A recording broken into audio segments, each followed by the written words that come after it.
Welcome to the Weights and Plates podcast. I am Robert Santana. I am your host, along with Trent Jones, my co-host. Hola. Hola, senor. What's up, man? Oh, well, I'm going to try not to just be an absolute coughing mess today.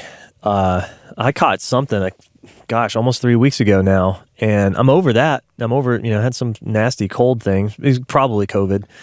I didn't get a test because that's pointless, but yeah, now I'm just coughing like crazy. I think we'll get like 3 weeks on. I think we'll get an email about that. Oh, that's send it on. Go ahead and hit that send button, and I will hit the delete button. So you were sick, huh? Yeah, so I've been fighting off sickness. Basically, since I went to Wichita Falls, every time I come back from Wichita Falls, there's always something, like digestive distress, sinus infection, whatever. It's like the place just like it leaves a mark when you leave. But I was there a few weeks ago for a starting strength seminar. We have to audit a seminar to keep our starting strength coaching credential. We have to do it once every 2 years. So I was there to do my audit and see some friends, see some folks that are trying to become coaches. And it was all good, but I came back with a nasty cold and finally kicked that. But now I'm just, hacking it up all over the place. I had an interesting experience there, by the way. Well, yeah, what's that? So, I flew in a day early to go see my folks that are in the Dallas-Fort Worth area. Mm-hmm. And, so I spent a night there, and then I drove, I picked up some people from the airport that were going to the seminar on Friday and drove them up to Wichita Falls, and then we stayed there for the weekend. Mm-hmm. And basically I had 3 days where I slept really well. I ate well, and I really didn't have anything to do, literally, except think about training and then go train. And my training went exceptionally well. I was supposed to press 190 for a set of 5 as my intensity press. That was like the first workout that I did there at Wichita Falls Athletic Club. And I hit the first set, and I'm like, did I load the weights right? I mean, so I went and counted again. It's not hard. There's a 45 plate, a 25 plate, and a 2.5 plate. It's like, no, that's 190. And I'm like, dude, I think these plates are light. Like, I think I must have grabbed like the 42-pound plates or something, because this thing, it was way too easy. This is in Wichita Falls? Yeah. So I did another set of 5, and I'm like, well, shit, I could do 3 sets of 5 here, but I'm going to stick to the plan, and I'm going to save the rest of my energy for rack pulls. And same thing with squats. I just smoked my squats the next day, and I'm like, man, what's going on here? And I realized finally, I'm like, oh, like Trent, it's because you slept well. So the lesson here is that if you aren't sleeping, and by sleeping I mean like if you aren't sleeping 7 or 8 hours a night, like good quality sleep, like you're not getting interrupted, you don't have the freaking TV on like a boomer. If you're not getting that kind of sleep, then do everything you can to get that kind of sleep. Because if you do, it's like taking steroids, man. It's better than steroids. It's like it's just a world of recovery, because I'm operating in this mode where some nights I get good sleep, some nights I get 3 hours of sleep. Some nights I get a decent number of hours of sleep, but they're interrupted a lot. So I'm woken up a couple times during the night. That's my general parent mode, right? So having like 3 solid nights of deep sleep, that was, 8 hours, sleeping all the way through, eating plenty. It was amazing. My recovery just went through the roof. Sleep is like a hell of a drug, and people don't appreciate it enough. The other thing too, I don't know if you've noticed this, but circadian rhythm. Like if I go to bed at 3 a.m, wake up at 11, I do not feel as good as if I go to bed at 10 and wake up at 6. Right. Yeah, exactly. I've had to learn this, this week we've been sleep training. Not sleep training. We don't do sleep training in this household. That's a separate discussion, but we've been night weaning my son. And that's tough, because that means that I'm the point guy for that, because, he's used to having mama there to help him go to sleep if he wakes up during the night. Nope, that's me now. And I don't have boobs, so I can't I can't satisfy that. But he doesn't need to nurse. It's just a psychological association that he needs to nurse to feel comfortable, go to sleep. So it's better now after about a week and a half of that. But like 2 nights in, I think I slept maybe 3 hours that night. It was awful. It was real bad. And so, but I've learned that the temptation would be, okay, mama gets up, she takes him, and I go back to sleep for like 3 or 4 hours, right? And I wake up at like 10:30 or whatever. No, you just got to get up at your normal wake up time. If it's, for us, it's usually about 7 o'clock. Nope, I just get up at 7. I only slept 2.5 hours. Too bad. Drink a cup of coffee and just go about your day, and then try to fall asleep like normal the next night. Yeah, it's a mistake to try to sleep in, because then you fuck everything else up. Because then you're going to be up late weirdly the next night, and you're still on low sleep, and that's weird. Yeah, very very important to keep that rhythm. Big time, man. But anyway, yeah. So you had a topic for us today. You were talking about people gaining weight to facilitate their strength training, to facilitate gaining muscle, and running into potentially some like blood sugar issues, right? Insulin sensitivity issues. Did I get that right?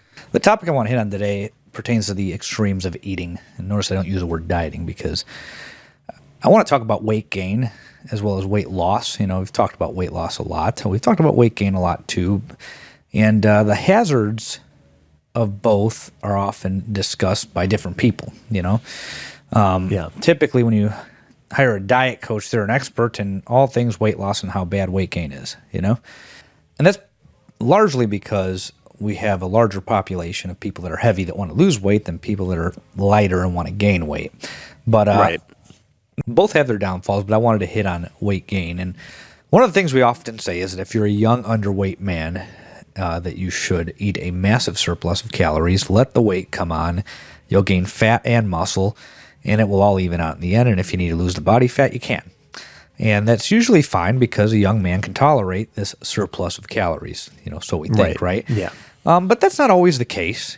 Sometimes you get young men that start running into problems with eating all that food, with digestive problems obviously being the most common, but also cardiometabolic problems. An example that comes to mind is I had a young man. He's a graduate student, and he's in his 20s, and he was, skinny guy, about $130, I think 5'8", and he pushed his weight up to 210, right? And he's run. That's impressive. Yeah, and he's run the NLP. Yeah. But one of the things that I always like to tell people is individual results vary, and he understands this. I mean, he's a graduate student, so he can think about things in these terms to an extent. He's getting a doctorate, and I was a graduate student once too, and I can't speak for all of them as being as sharp as this guy, but he knows what's up, let's just put it that way. But, he thinks critically. Anyways, he's like, I don't care if I get fat, I need to get strong, I hate being skinny, this, that, and the other, let's do it. So we pushed him up, and, his numbers are modest for, how big he is, but he's done the work. He shows up, he does the work, doesn't always recover the best, because he needs to eat that much food to perform decently. He's eating like 4,000 calories.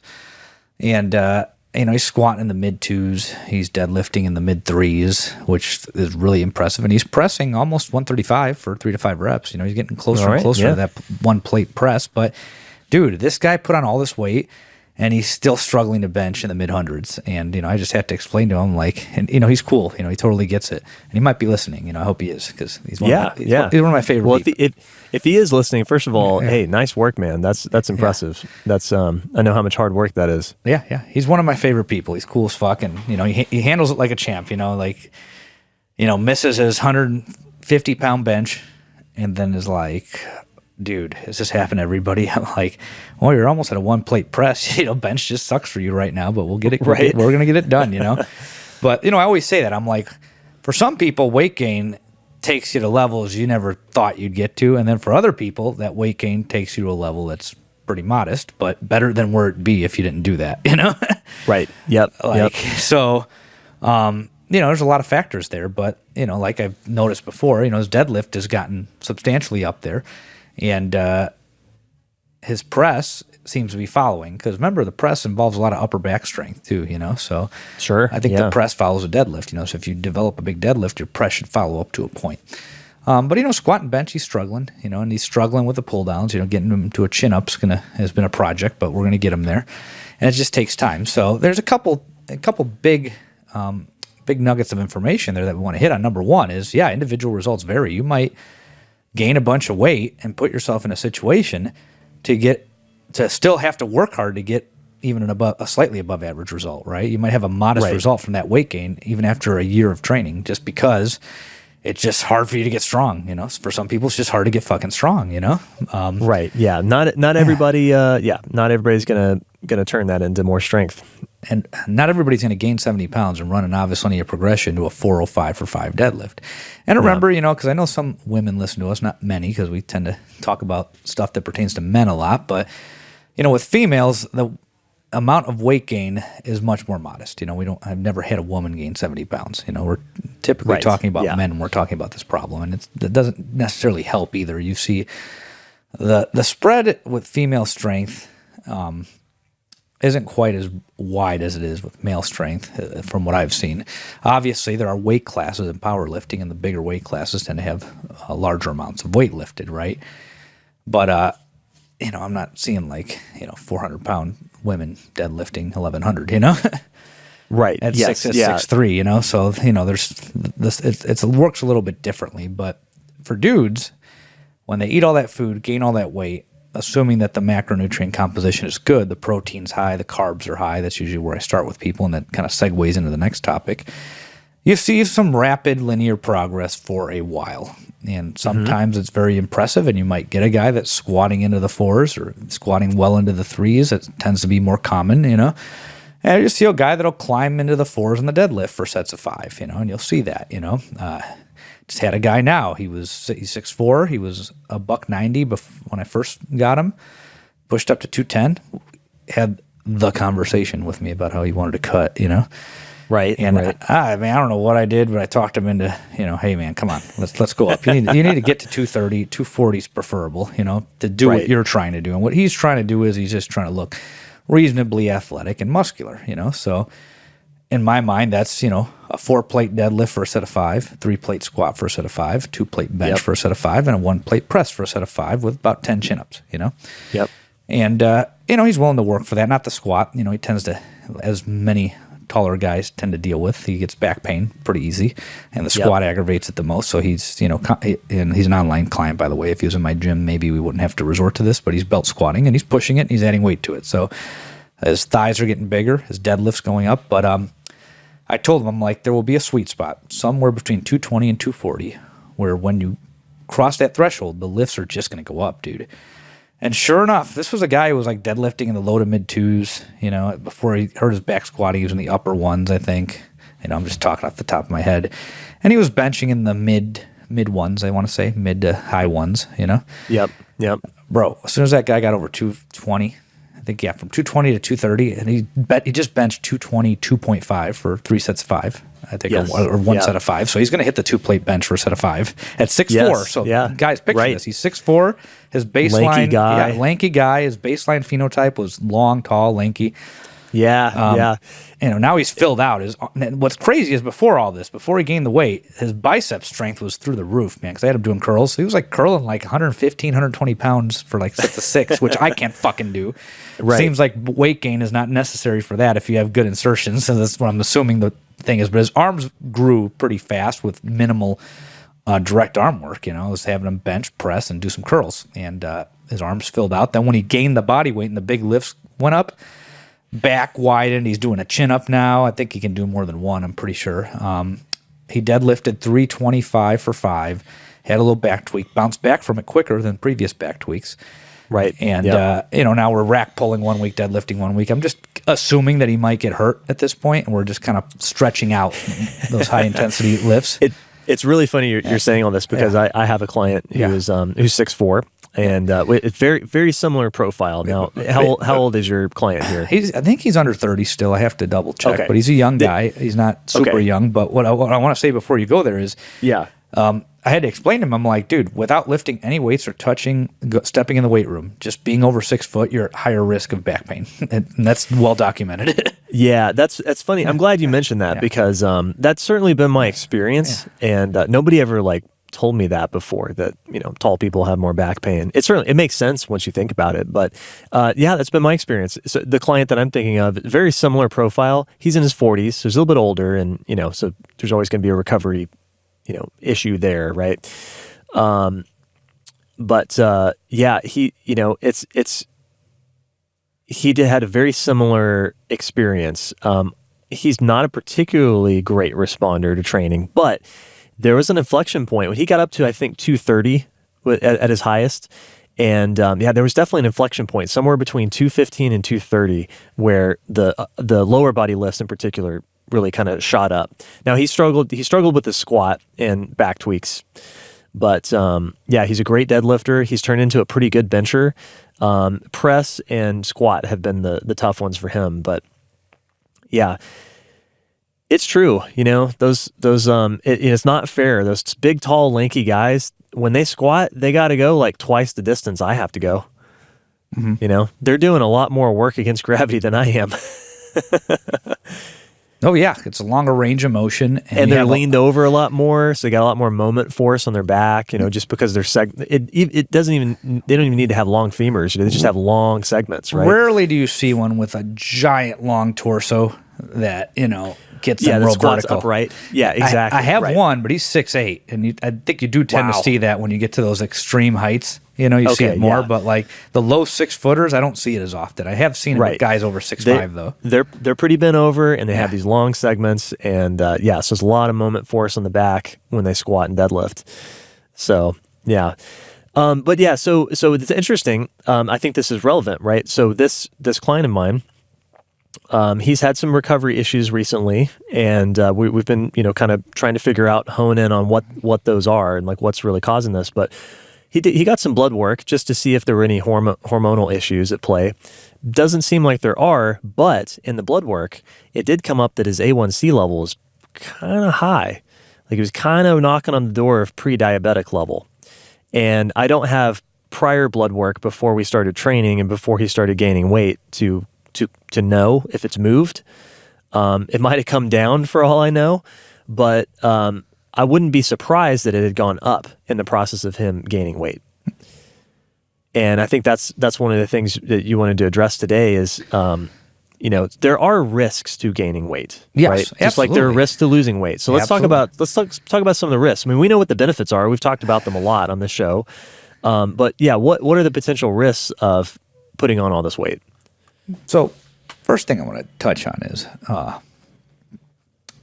we're not nihilists here, but there are no absolutes, okay? And I'm not going to confuse you with that and sit here and say, well, it's like this, but it's also like this, and it's also like this. What I will start out by saying is that most of the time, if you're a young man under 30, especially under 25, and you're gaining weight, and you gain a large amount of weight and eat a large amount of food and train heavy, you're probably going to be fine. Blood sugars will probably be normal. Blood pressure will probably be normal. Usually it improves for a lot of people. Yeah, or you'll see an improvement, right? Yeah. But some of the time, see what I did there? Most of the time, some of the time, not a million different scenarios, okay? There are a lot of different scenarios, but we don't need to approach it that way. Most of the time, it's okay. Some of the time, it's not okay. And you get guys that, probably due to genetic factors, the guy that I'm talking about, not the guy I just talked about with the back. The guy with the back, his only issue is he's 6'4" and his back tweaks, and that's extremely common with guys that are 6'4". And, I was talking to another one earlier on the phone today. I think he was 6'2" or 6'3". Also, I didn't even train him. He was calling me for a diet consult. We somehow got on that topic, and he was like, yeah, my back tweaks, but I recover faster now, and it doesn't feel as bad because I'm 275, Yeah, These are two very different guys. The guy on the phone wants to get as strong as he possibly can. The guy that I've been training, he wants to get reasonably strong. He has modest goals, and I just told him let's get that deadlift up to 405, and you're probably good to go, man. So to do that, I want to finish my thought from earlier. I'm trying to stay ahead of that by spreading out those heavy pulls from the floor so that he stays in the game longer and doesn't. I don't want somebody tweaking their back. So but you can never predict if somebody's going to tweak their back or not. Some people never tweak their fucking back. Rip never had back tweaks until he was in his mid 60s. So it's not that the exercise is guaranteed to tweak your back, but it's also not guaranteed not to either. It can go either way. It does depend. Most of the time, you could deadlift just fine, not have any serious back tweaks. But I've noticed when you get into extreme height, you see it more. We're on a totally different topic here now, but again, that plays into this though. That's a genetic variable. He's tall. There's advantages. There are a lot of advantages to being tall, but one of them is not having a fabulous spine. Right. But the guy I was talking about before him, he doesn't have the greatest muscle building genetics, not very athletics. Very strong between the ears though. Smart guy, very smart guy. But he's going to have to scrape every last inch to squat 315 for 5, and he's going to do it. And he's going to have to scrape his ass off to deadlift 405 for 5. Now, part of that's mental. I think his pull right now is probably 25 pounds depressed because he thinks it's not moving when it's moving, and that's a separate topic that we've hit on. Now, one day he goes to the doctor, gets some blood work done. And he's like, hey, my blood sugars are high, dude. And, my A1C was high and this and that, right? And he's like, is this legit? And I'm like, did you fast? I asked all the basic questions. Yeah. Okay, they're legit labs. I'm like, well, all right. Well, you're not, we have to address this because the only thing you've changed is you've gained a bunch of weight and you're in your mid-20s, so this is unusual, And I did, so the first thing I told him to do, and I think he's fairly good with this. Now, if he's listening, he's going to tell me, no, I've been slacking. I told him to do conditioning, and I'd been telling him that for a while. I'm like, the best thing you can do when you're gaining that much weight, becoming a big person when you're not used to being a small person, is to do conditioning so that you can keep up with carrying the extra weight, Right. And we've talked about it on the show many times, but that also has cardiometabolic benefits. Lowers your blood pressure, lowers your blood sugar, and allows you to fucking recover between sets better. You're not winded when you're squatting and deadlifting, Right. So, he's trying to do that. I'll say he's trying to do that. So it's not like he's doing zero, but he's trying to do that. So then, I had to address the diet. So at this point, I think his carbs are somewhere in the mid 500s. I don't think we quite got to 600 carbs, but they were somewhere in the mid 5s. I think his fat grams are in the low 1s and his protein's over 200. So I'm like, well, normally I started thinking about it, started going back to my nutritional biochemistry and looking at the basics there. I'm like, okay, if he has a lot of sugar in his blood, that means he's not using it all to train. So theoretically, if I lower his carb intake, that should lower the amount of sugar that's dumping into his blood, and he should still be able to train because what he's using is going where it needs to go. Right. It's all the muscle glycogen, the tissues, etc. Right, and he's producing more than enough insulin, certainly, to get the anabolic effects of that, right? So I lowered his carbs by like 50. I told him to get a glucose meter. I'm like, dude, I hate to tell you to stick yourself, but you need to stick yourself because we got to keep an eye on the things we can look at acutely, right? Mm-hmm. So he starts sticking himself in the morning and then 2 hours after meals so we can look at his glucose curves. And they started trending down, but I still wasn't satisfied because he had a few that were still over 100, but they were starting to stay under 100. And I'm like, all right, let's go down another 50. So we dropped his carbs about 100 by 100. So that's 400. And then we upped his fat by, what's the equivalent there? I don't have his numbers right in front of me. Oh, like the caloric equivalent? Because my theory was if we keep the calories the same first and just reduce the carb intake and flip the ratio, he might be able to train, have normal blood sugars, and not have all these problems. So let's see. Yeah. So roughly, if you drop 100 grams, so I had you said 100 grams of carbs. Yeah, I did like 40 grams of fat. Okay. Like 40 to 45 grams of fat. Right. And his numbers started coming back down. And it started looking more normal. So I'm like, okay, and his performance has been more or less the same. He's an intermediate now, so he has to scrape, and he's also juggling grad school with this. But, it got me to thinking. A colleague of ours hired me a few years back, and he was pretty fucking strong. So this guy was an advanced lifter with high absolute numbers, even high relative numbers. And he was just carrying extra weight because he went on the weight gain train, And I got him down lean enough to show abs. And the dude was fucking brick wall, man, because he put on all that strength over the years, and he's naturally thick to begin with. Mm-hmm. But all that shit normalized as soon as he lost the body weight. I didn't try to do it this way because he wanted to get lean too, so that was part of the goal. With this guy, he's gained all this weight, and he's still having trouble getting strong. So the last thing he wants to do is lose weight if he can avoid it. So we're trying to get this blood glucose down through conditioning and through macronutrient manipulation. And if I have to lower calories, I'll lower calories. If he can afford to lose some weight too, it probably wouldn't totally kill him.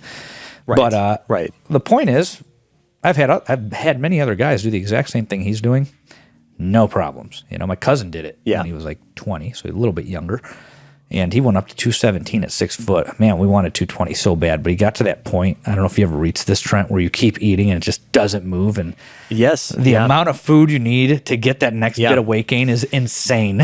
It was, yeah. And then if you back off that food even just a little bit, your weight drops like a rock. Yeah. Yeah. But that was same level for me. It was about 215 is where I topped out. Yeah. I just couldn't push past that. My cousin could not do more than 217, and he just he tapped out. He did what he wanted to do. He he did all those numbers we just talked about. Yeah. And then we got him down to like 168. Then he got as low as he was willing to deal with too, and he just threw in the towel. But now it's cool because he's been a casual lifter for the last 10 years. And he walks in the gym and guys stare at him because he looks more like a basketball player, but he's like deadlifting over 400, Right. Yeah. Well, and that's a good example because and he actually just benched what was it, 225 for 5 recently, and I think he's 200 now. Yeah, he grew into 200, but he no longer looks fat at 200 like he did 10 years ago. Right. Right. Exactly. Well, that's the thing that changes. Like the look you have at higher body weights changes so much over. It just takes a long period of time. Well, but that example right there of your cousin, that's a good one because. Some people just get really caught up on this when they're first approaching the idea of gaining a bunch of weight to get strong. You don't have to stay there. You can do it, and then if you don't like it, you can always lose. And especially if you're one of these phenotypes that is, like just a hard gainer, right? If you have to really work to gain all that weight, it ain't going to be hard to pull it off. No, not at all. It's not going to be hard to pull easy. Yeah, for if you really have to work to gain weight, it's not hard to go in the opposite. If you get to the point where you're like, oh no, I'm too big, I don't like this, or if you're in that situation where you're like, you gained a bunch of weight to facilitate strength gains, you exceeded the strength gains, like you gained strength up to a point, and then you gained a bunch of weight after that, and it didn't do anything. You can always drop back down. It's a temporary thing. I think some people think that it's like, oh, if I gain 50 pounds, it's 50 pounds forever for the rest of my life. It'll never come off. No, you're not meant to stay there. No, it's not. It's not. And then on the flip side too, if you cut, right, you can get down to a low number and be like, oh shit, this sucks.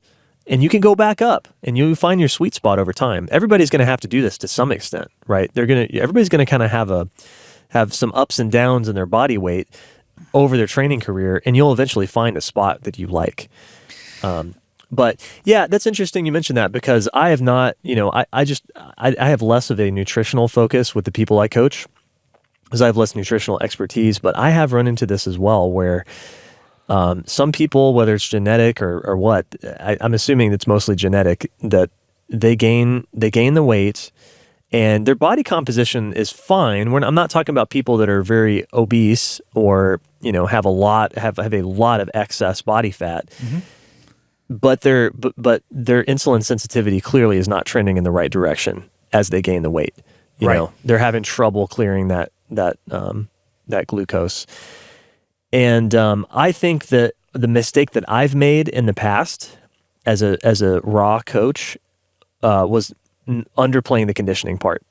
Oh yeah, I think I think talking to other people that have been down this road, it's most people when you talk to them that are dealing with this problem are not doing much conditioning. Especially in our demographic, we get a lot of information workers that are sitting at desks all day. Yeah, sit on your ass all day, and then you go lift weights 3 times a week. That's great, but it's not going to make up for general activity. The thing is, we've talked about this before. The guys that we followed that are a generation or two behind us were more active than our generation onward.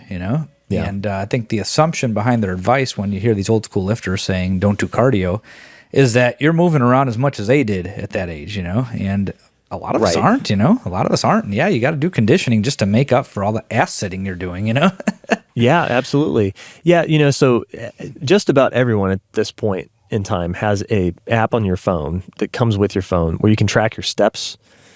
And, it's not perfect, but you ought to take a look at your step count, and just see where you're at. I think that's a decent proxy for general activity. And if you're walking, less than 8 to 10,000 steps a day, then you're pretty sedentary. I would consider 8 to 10,000 steps a day. That would be a, moderately active lifestyle. I wouldn't call it super active, but it's active. And there's a lot of folks who are less than that. They're walking 4, 5, 6,000 a day. So that just tells you right there that you're not being very active. So that's an easy win right there, is just to walk more and just become more generally active. But what do you do for conditioning? Because that's, I separate that in my mind where there's general activity, which is good, and you should do it, and you should get those steps in, but that's not conditioning either. Mm-hmm. In my mind, it's not. No, conditioning is the dedicated work. Yeah. The rule with conditioning is the same as lifting. There's an inverse relationship between the amount of conditioning you do and the intensity. So if you're doing more, and in the conditioning world, they measure that as duration, or if you're outside cycling or running, it'd be mileage, but typically duration is how people measure that. The longer you're able to sustain it, the lighter it's going to be, right? And that goes the other way, right? If you're going to do light work like walking, that means you have to do hours of it to get a good conditioning effect. That's why long, slow distance was popular. Run for an hour, run for 40 minutes, maintain a heart rate between zone 2 and zone 3 or whatever. Mm-hmm. And then later on, HIIT replace that, because it's the same thing. You go at that high intensity, it's like squatting a set of 5. If you're making an analogy to lifting weights, if you're doing high intensity interval training, then you're getting the same cardiometabolic effects in a shorter amount of time, right? So the reason that you do high intensity is to basically save on time. It's the less is more deal, right? And you get the chronic adaptations a little faster too, but you end up in the same place long term. But yeah, no, the point is walking is not enough unless you're walking for many hours. You know what I mean? Like you can get the same effect from walking and running, except you're going to run a fraction of the time you're going to walk to get that effect, right? And that's not just calorie expenditure, that's blood pressure, glucose, insulin sensitivity, etc. There are data out there, it kind of makes sense to me, that you kind of get there a little bit quicker when you do HIIT. You might get there in a month instead of 3 months, but then over the long run, they probably level off. But you need to actually push yourself if you're going to only dedicate an hour or less to it. You just got to pick an activity you like. I personally like hiking because you get a lot of, or uphill walking as well, because you get a lot of range of motion on the hips and knees. Mm-hmm. I don't like seated cardio because you're sitting all day. I don't want you on a bike or a rower because now it's more sitting. I'd rather you climb stairs or walk up a treadmill on an incline if you don't live anywhere with mountains, Hiking is so good too because it requires you to, it requires your ankles and your knees to articulate. You have to go walk over rocks and stumps and stuff. And I think all that stuff matters. I notice like people who, and I've experienced this because I grew up in a concrete jungle. Yeah. In the Dallas-Fort Worth area, everything's flat. It's all concrete. There's no natural surfaces hardly anywhere. You don't develop the healthiest joints that way. But if you're walking uphill and you got to go over rocks, and it's good for your balance. It's good for your joints. I really like that if you can. Unfortunately, not everybody is in that situation, but Phoenix is a concrete jungle with mountains. Yeah, there you go. That's why it could be worse. Dude, it's why it's so fucking hot here. You could drive within 20 minutes of one area and see a 10-degree drop in temperature, just because you're going from concrete to dirt. Concrete, yeah. It's fucking nuts, man. It never rains downtown. It's kind of funny. Yeah, it just evaporates before it hits the ground. That's right. It's just fucking hot, dude. Well, I think ideally, in an ideal situation, I like to mix a little bit of low intensity, steady state. I call that LISS. I think that's a common name for it. Long, slow distance, low intensity, steady state, whatever you want to call it. I like to mix a little bit of LISS, cardio, and some HIIT, right? So in an ideal situation, you do a little bit of both, right? If you're going to do it 2 or 3 times a week, you do maybe 2 sessions of long, slow, and you do 1 session of high intensity. And high intensity could be a lot of things. I like the prowler, that one's easy. It's fun for some people, especially if you have like, I played football in high school, so it's like pushing the sled. It's like the tackling sled. I like the Echo bike. too. It is seated, but you can get on there and do a Tabata. Yeah. And just blast your ass off for 4 minutes, and that's all it takes. 4 minutes and you're done. It sucks really bad, but you're done fast too. And that doesn't require much out of your time either, which is nice. So if you're already struggling to carve out enough time to get through your workouts, then HIIT is nice because you can get a good cardio stimulus in at the end of your lifting in 4 or 5 minutes, 10 minutes max. Long, slow distance is going to take you more time, obviously. But the thing I do like about the long, slow distance, if you are at a gym that has, like a treadmill or whatever, or an elliptical or something, is you can just hop on there and hit the go button and then just go. Right. There's really no barrier to it. It's easy. Yep. You don't have to think about it. I like it because, HIIT is close to lifting, and that's one of the arguments for it, is that it's a similar activity. Right. But, I like moderate or long, slow distance because when you do HIIT or when you lift, it makes everything tighter. That's just one of the mechanisms by which you're able to produce more force. It's a high force production event. Yeah. I like the low and moderate intensity steady state because it's less force production. You're getting the conditioning effect, and it loosens up all those muscles, joints, and connective tissues. So it kind of helps counterbalance the lifting. Now, that's a good point. Yeah. You got to draw the line somewhere, and most of you aren't going to get to a point where that line is at a place where you're hurting your gains, right? You're not even going to get close to that point. If you're spending an hour or less doing lifts or miss, that's not going to fuck up your gains if you're eating enough and sleeping enough. It's just not, right. But if you start training for an endurance event, endurance training will fuck up your lifting. You will prioritize the endurance training. I've said this many times, but if you're sitting on your ass all day and you do an hour of low or moderate intensity steady state cardio, it's only going to be a net positive. You're going to feel better in the weight room, and you're not going to be as creaky and stiff, Remember, lifting makes you stiffer. That's one of the ways that, you produce more force, and you balance that by moving around, Mm-hmm. Yes. Think about some of the strongest athletes in the world and some of these, legacy sports, right? They have to run too. They have to run fast. They have to run steady, it depends, they're changing directions a lot. So it's not like they're just lifting and doing explosive activities all the time. They also have to do conditioning, and they fucking hate it, but they have to do it, Right.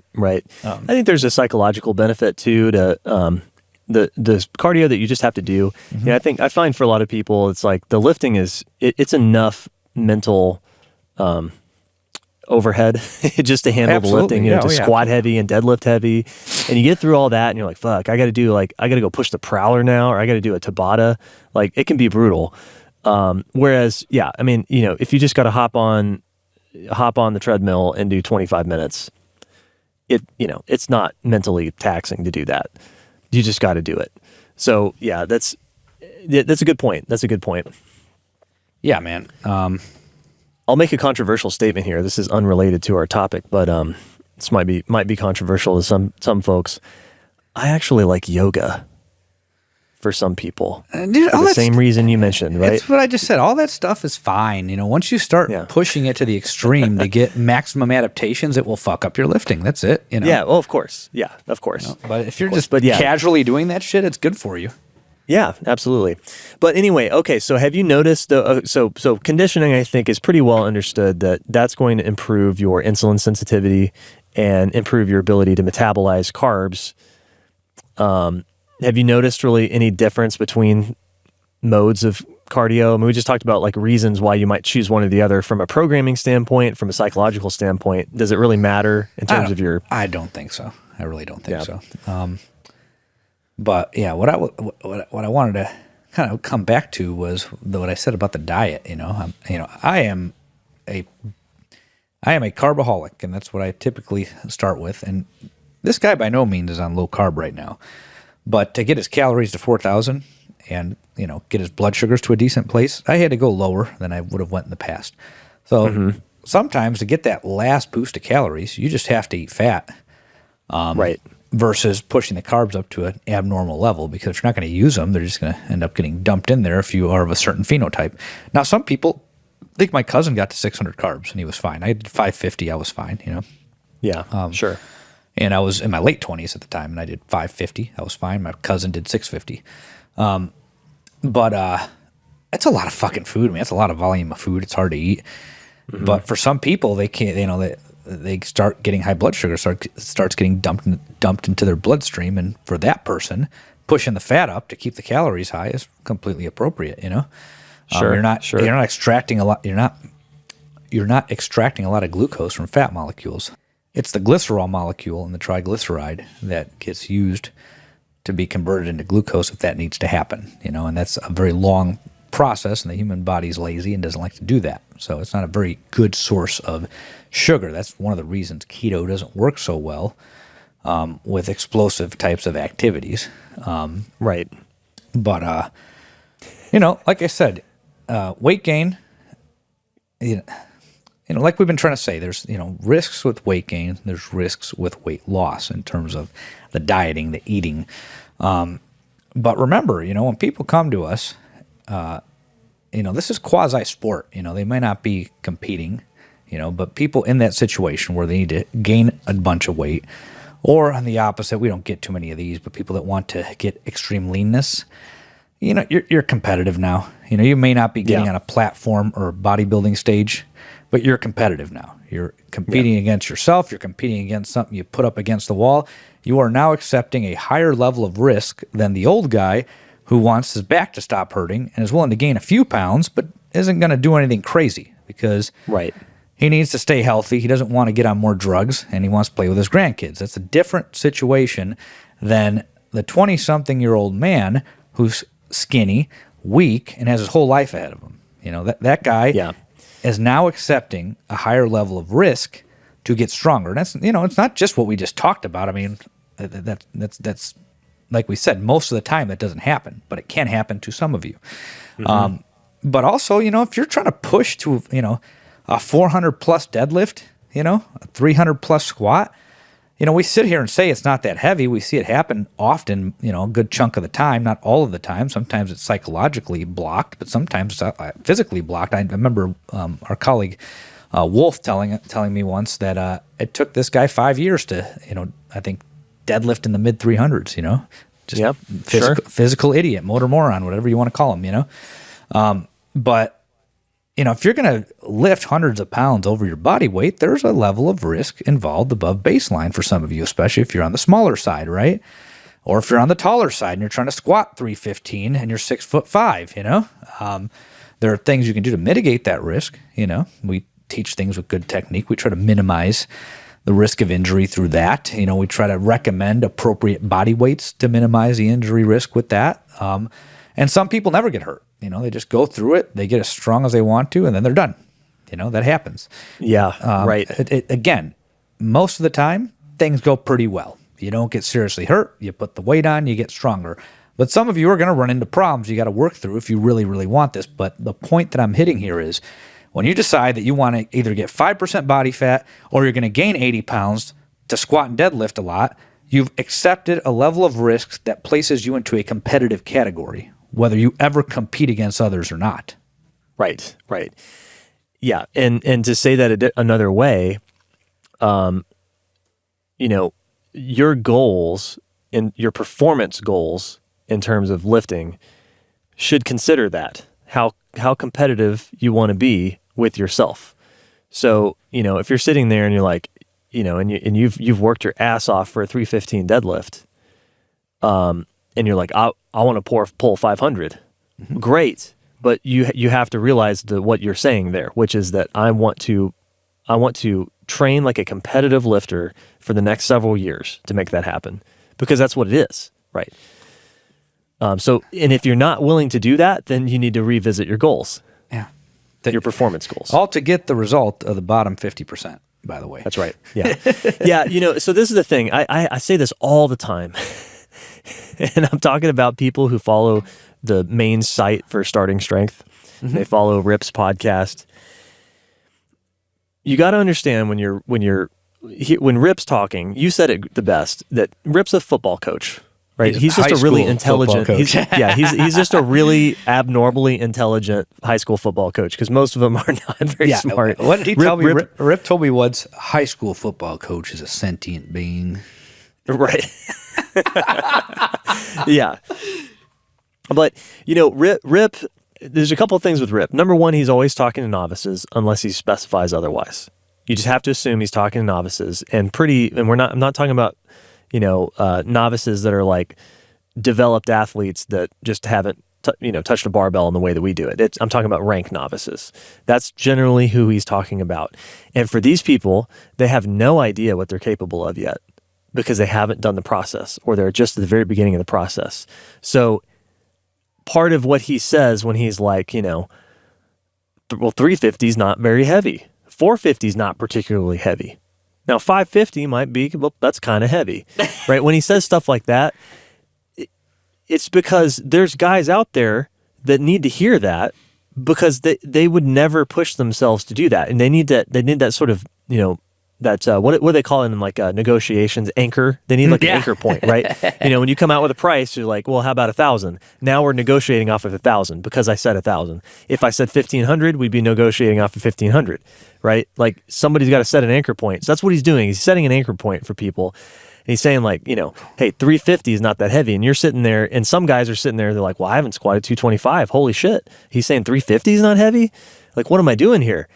And some people need to hear that because they have the potential to squat well beyond 350, and they ought to train and do it. But that's not everybody.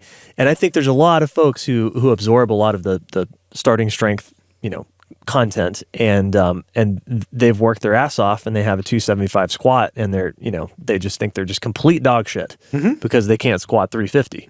Look, I got a guy who's 6'5", and he's 320. And when that squat gets over 300, he just has a hard fucking time. He has a hard fucking time. I mean, I got him to the upper 300s one time, and that was early on when he was highly motivated. And that's just probably not happening again. He's just right. But he has the body weight. He has the body weight 6'5", 300. He got as high as he's 6'5", 320. He's gotten as high as 330. But it doesn't make his squat easier, despite all that, Yeah, exactly. I believe it. He can't recover like shit and work a busy IT job, despite the fact that he's eating all these calories, and just squat over 300 without any effort, So you see that too, Yes, absolutely. Absolutely. So I just want to say that because I think a lot of people get confused by that. Look, you can only run your race. But you do need to hear that shit. But you do need to hear that, right? I needed to hear that. I needed to fucking hear that. The one that got me was, I wish I could find this board post. There was a board post when I was deep into this stuff where Rip said, you don't see too many 400s and 500s in the gym anymore. And I can never find this board post. It had to be between 2007 and 2013. I don't remember when. Okay, yeah, early one. He said that, and I was like, it dawned on me because I'd been lifting for 15 years at that point. I've been in the weight room, and I was pretty consistent, and I thought I was pushing myself, right? And it threw me back because I'm like, the fuck? I'm like, I can't do 400 or 500 on anything, Right. So I'm like, well, that's the baseline. I'm like, I want to pull 500 and squat 4. Yeah, and there's something to be said about, like, in your head, this has happened to me because I've, the last 2-3 years of my training have been just trying to claw back to where I used to be. And I mean, I remember the first time I squatted 365, and that was just like insanely heavy. I mean, it was just absolutely brutally, crushingly heavy. And now, I squatted 360 last week, and it was fine. It was kind of heavy, but whatever. Yeah, it's just 360. I'm gonna squat 365 next week, and it's like, whatever, set of 5. It might be a little hard, but that's it's just so psychologically I'm approaching that set now because the bar has been set higher. Yep. Where I'm like, this does not scare me. I'm not getting any performance anxiety. I get a little bit of butterflies because it's heavy, and I know my brain is used to psyching myself up. It's like, okay, like you can't half-ass this. You can't go into this half-ass. You need to be alert and ready. But at the same time, it's like it's not like daunting or anything anymore. But that's because the bar got raised. Now you put 450 on there, and that would be daunting to me. But I think the guys who squat 550, 650 feel the same way about 450 as I do about 365. So yeah, there's a reason for it. I'm not saying Rip's wrong because he's not, but you just have to understand how to interpret the message. And yeah. Well, it's what we've been saying. It's what happens most of the time, right? Like, yeah, right. What's the average vertical jump, Trent? 20? 20 for guys. It's like 22, I think. 20, 22. That, it's decent. If you have, so if most of the time men can jump 22 inches straight up, then it's plausible to say that a lot of guys can squat over 300. Yeah. But then if you're not one of these guys, if you're one of these guys that has a standing vertical jump below 22, a good chunk of the time you're probably not going to be that strong. Although we have a colleague that has a 20-inch vertical and he's deadlifted 6, squatted 6, deadlifted just under 6, benched a whole bunch too. So sometimes you get these unathletic strong people. But athleticism's a decent predictor, but think about it, right? If you have you have averages, right? We don't have averages for this shit, so we can't give you exact numbers, and even the averages we have for other things aren't exact either. They're kind of pulled out of a sample of people and extrapolated, right? But most of the time we see guys get to some fairly decent numbers if they're very committed. They eat a lot, get to a proper body weight, sleep, and focus, mostly on this to the extent that they can. Obviously, the 18 to 25-year-old with no responsibilities is going to fare better than the 30 to 40-year-old with a lot of responsibilities. But, if you control for effort and control for recovery, most people can get to some decent numbers. And what Rip's saying tends to hold true. But you get people on that left side of the bell curve, man, where they have to bust their ass to get to somebody else's baseline, to an average person's baseline, Yeah, right. When I came into starting strength, I'd fucked around for 15 years. I was squatting 315 below parallel. Not the best technique, but I was below parallel. I would have passed into meet, so it counts. I was deadlifting about that, because I didn't understand the deadlift, and I was benching 215 for 3 sets of 5. I think my press was around 115-ish for a set of 5, something like that. Yep. And I could do 12 chin-ups. Those are pretty strong numbers for an average gym goer. Like if you walk into the LA Fitness and do that, not a lot of people are doing that. No. Right. But but in the world of starting strength and strength training in general, those are not good numbers. Those are not good average numbers. No, the best raw bench is just under 800, and we're hopefully going to see 800 pretty soon. Yeah, we should have seen it already, but they misloaded the fucking bar, man. What the hell? Can you believe that? What he had 790 and that was an exhibition, just for that guy to bench 800. Bench 800, it wasn't a powerlifting meet where there was like 50 other guys competing. It's ridiculous. Come on. They misloaded it, and then he's going to get it. So, that's the best raw bench, right? And, there's drugs involved too and all these other things. But, okay, think about that for a second. The best raw bench is about 800. We've had guys squat over 1,000 raw, close to 1,100. I don't think Ray got 1,100, did he? No, but he was close. Yeah, he was close. 10, just 60, under 1060, 1070, something like that. And, we've had 1,000-pound raw deadlifts, I think. Yeah, 1,000-pound. Oh, yeah. 1,000-pound raw Benedict deadlifts. Magnuson. Yeah. 1,000-pound raw deadlifts, and then, in strongman, 1,100, over 1,100. So, sure, okay. 300 is not that heavy on a squat. 400 is not that heavy on a deadlift if you're comparing to what the absolute elite person can do. Of course, that's one way to look at it, and I think that anybody who needs motivation or wants to understand this even better needs to go on to startingstrength.com and watch the Marty Gallagher interview, part 3 of 3 with Rip. Yeah. And, Rip says, my sorry ass squatted 622, deadlifted 633, and, a bench, I had 407. If I had another attempt, I would have had it. But, I think 396 is what he ended up benching legally, right? I think he said his foot slipped or something on 407. He's asking him, he's like, what is different between me and the guys you trained up in the, suburban Baltimore, Washington, D.C. area, the Kirk Karwoskis and all those big guys, that were really strong in the 80s and 90s.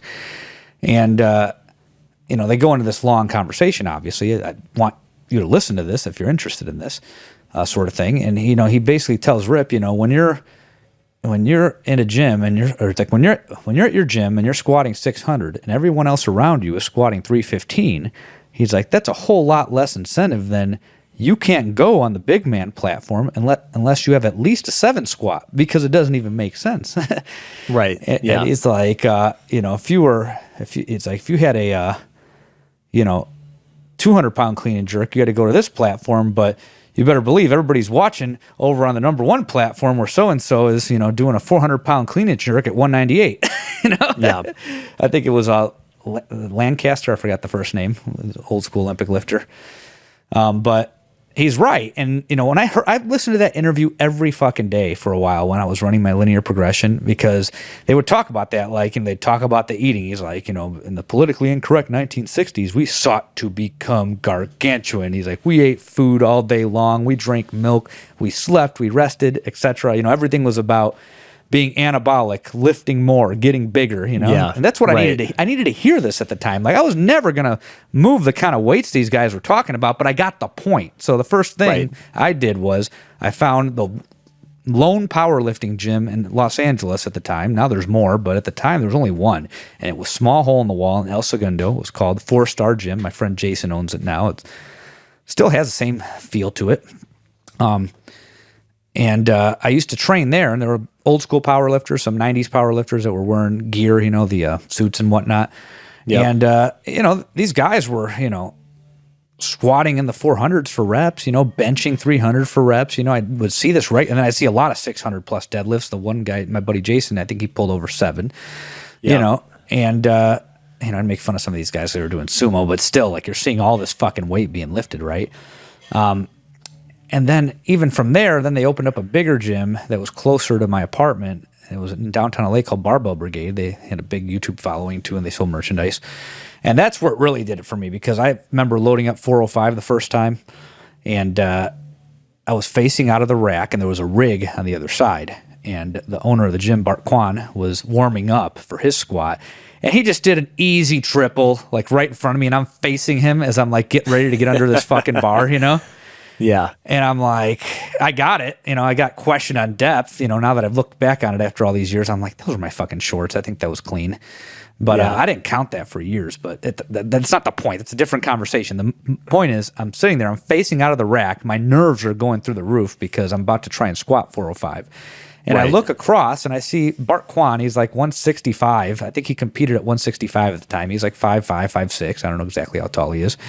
And he just, he does his next warm-up. He triples 405, and it's moving he could do 10 of them if he wanted to. That's what it looked like. The first and last one looked identical. Could have kept going, dude. He's throwing it up 135. And I'm like, yeah, I can't be afraid of this. Right. Yeah, exactly.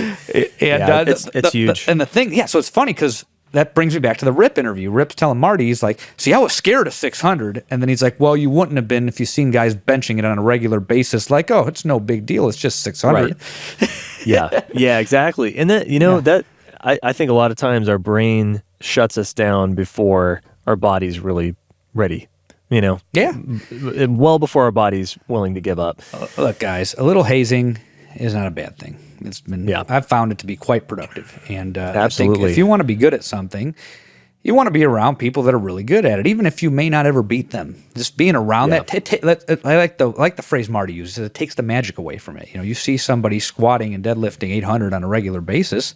It just takes the magic away. You may never get there, but it's going to drag your game up. That's the best way to put it. And you see those, when you're around those kind of guys, you see how they train too, which is, the everything from how they walk in the door and approach their training session. The intention that they bring to it, the focus that they have, it's contagious. The effort. Yeah, it makes a lot. There's a big difference between that and sitting there surfing on Instagram in between sets and, hoping that the timer's not going to go off because I don't really want to do another set. It's fucking contagious. The last powerlifting gym I trained at before I opened mine, the guys were all benching over 4 for reps. It was insane. Yeah. I saw a 165-pound 17-year-old bench 405 right before my eyes. And he was my height. He was 5'9", 165, growing fucking boy, Yeah. 405. I'm like, that just fucking happened. Right. I'll never forget when I trained at Doug's gym in Dallas. Doug was an interesting guy, so he was 85 or 86 at the time when I was there, and he shut it down a couple years later. He's finally ready to hang it up at 88 or whatever. Finally. And man, he was a smart guy. He was really interesting to talk to. He you never knew what you're going to get. He could talk to you about, golden era bodybuilding legends and all the ones he had met that had come through the doors, and he could talk to you about Schopenhauer all in the same conversation. But one of the things I remember him saying once is, one of the hardest parts about getting old, especially to the degree that he did. He's still alive, by the way. He's No in his shit. 90s now. Shit. I looked him up the other day. Yeah, he buried a son a couple of years ago. Fuck. Who was in his 70s, and he's still here, you know. But Doug said he's like, one of the hardest things about getting old, especially to that age, you know, when you're in your late 80s, is that he's like, growing up, I always had people that were wiser than me, like mentors I could talk to, or just people that I respected. Yeah. And there was a comfort in knowing that there were people who had experienced more, who, you know, who had been through situations that I could always talk to if I really needed some help. And he's like, I don't have that anymore. It's like, I am that guy. There's nobody out there more experienced than me, more wise than me. And he wasn't saying that he was like, you know, exceptional in that compartment. He's just saying that when you get to that age, there's no one else to look up to. So, yeah. But Interesting. it's kind of what I'm saying. Like, you know, if you're the strongest guy in your gym, it's really hard. It's not the position you want to be in. That's the problem. Yeah. Or at least, you know, I train at home, so yeah, I am the strongest guy in my gym. But I've spent time around, and I regularly, you know, once a year at least, I get out and I spend some time at another gym where there's people who are stronger than me, and it lights a fire, and that's useful to have. And if I never had that, you know, I wouldn't even. I would be looking at 365, and it'd be like, oh no, I don't know, 365. It's kind of heavy. It's getting heavy again. So, yeah, no, I mean, environment's huge. We've talked about that in other episodes, but yeah, to kind of bring this one full circle, you know, there are inherent risks with going from point A to point B in anything you do. You know, if you're trying to push your limit and raise the bar and raise your baseline to a level that requires more than a year of hard work and effort, you're taking a higher level of risk than somebody who's just doing it for their health. And that has to be worth it for you, right? I'm not saying that everybody who does this is going to get hurt. We're not sitting there, you know, we're not being like your doctor and saying squats and deadlifts are bad for your back and knees, you know. We're not saying you're going to get diabetes from eating 4,000 calories. But what we are saying is that individual results vary. There are risks associated with trying to push your body to adapt. And you just got to be, you know, you got to be okay with that if you're going to go down that rabbit hole, you know. There are risks associated with whatever else you're doing too if you're trying to push that, you know, like trying to make a lot of money has risks and trade-offs, you know. You know, trying to run marathons has risks and trade-offs, you know, like there's trade-offs to everything, you know, working a lot of hours, you know, it's probably worse than what we do in here. If you think about it, you know, absolutely working 100-hour weeks, you know, you're going to sit here and lecture me about squatting and deadlifting and eating 4,000 calories, you know, you're working 100-hour weeks, you know, not sleeping. I mean, come on, let's wake up here, people, you know, just there's a level of risk that you accept, and that level changes the longer you do something and the further you try to push it. Not necessarily the longer you do something, the further you try to push something is a better way to put it. Right.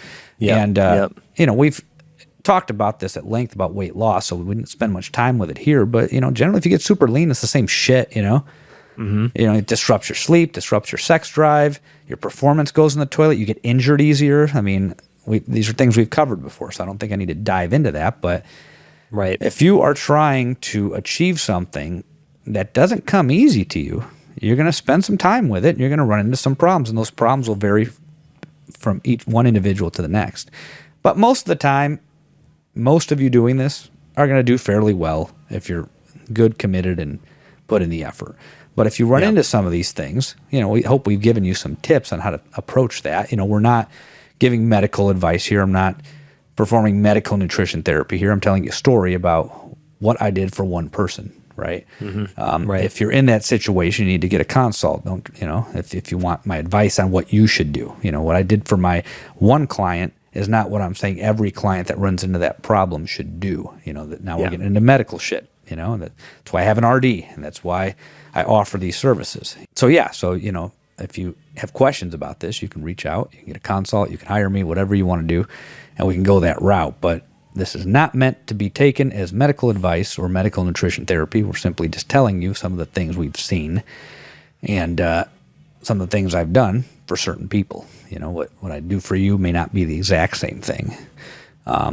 But yeah, you know, again, you know, you may not be competing and getting on a powerlifting platform or bodybuilding stage, but if you are trying to raise your limits year after year, you're a competitor. Plain and simple. You've now accepted a higher level of risk. So it's no longer about health for you. And it's important to understand that. You're closer to an athlete than you are the old guy who's just trying to stave off death and not get hurt. Yep, I agree with that. And I'm just a knucklehead strength coach, so I'm definitely not offering medical advice. There's no risk of that here. Perfect ending. I don't have any. I don't have nearly enough letters after my name to claim any sort of medical expertise. So, right. All right, man. Well, with that, let's sign it out. Well, thank you for tuning in to the Weights and Plates podcast. You can find me at weightsandplates.com, where you can hire me for nutrition, strength, or combo coaching of both. My gym is here in Metro Phoenix, Weights and Plates Gym. We're just south of the airport off 32nd Street and Broadway. Come visit. We have personal training and gym memberships. Most of my content drops on Instagram at _Robert_Santana. We are also on YouTube at youtube.com/weights_and_plates. And we have a gym page, weights _and_plates. And I think that's all the millions of places that you can find my shit at. There you go. You need to create one of those link trees, right? Where it has all of your links. We're on YouTube, so we got to say subscribe now. Yeah. So go ahead and hit the button, hit the bell, subscribe, smash that like button. You got the better voice. You also got to say yo, it's your boy Santana, back with another video.